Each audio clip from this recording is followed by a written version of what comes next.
Tessa turns back around, and her soft lilac energy jumps to life, slicking from her fingertips and up her arms. She lifts the box to the base of one of the branches and, with a deep breath, shoves it into the bark. The black elm allows her to do it, the tree opening itself up to her magic to accommodate the strange little device, making space for it to nest perfectly in the wood, as if it grown there. Is it just me, or does this sound highly suggestive? Right?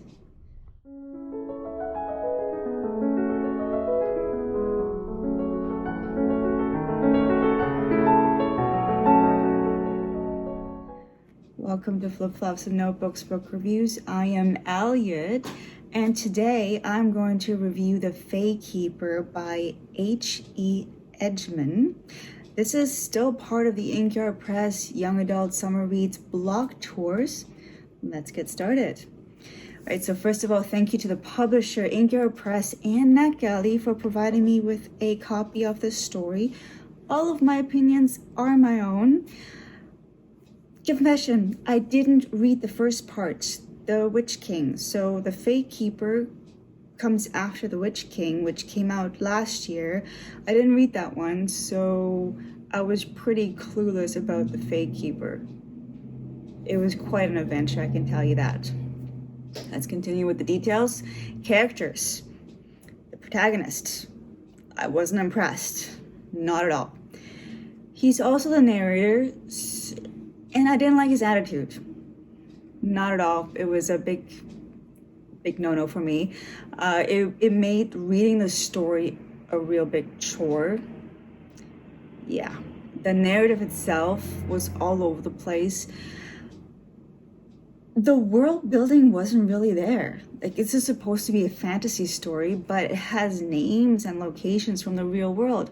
That's kind of fine, but it's very realistic, and yeah, except for giving meanings to established terms, there's nothing that sets it apart.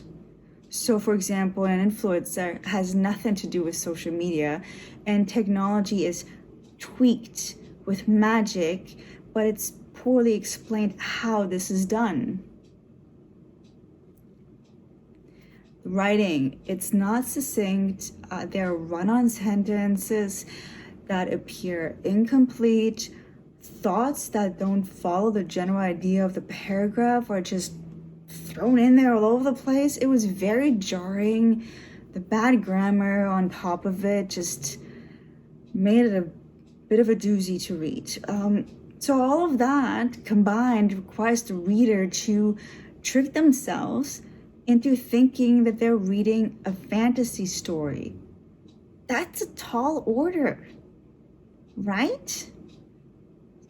Yes. All right, the verdict. Overall, I came into the story way too late. And looking only at what I read, I have to say it's a messy story. It's a messy story that confused and agitated me, and it has to be a pass from me. I'm sorry. All right, that's enough for me. Let's keep the conversation in the comments. Let me know what you think, because two people can read the same book but never the same story. Like the video, subscribe to the channel, and this way you can see more of me. Thanks so much for watching.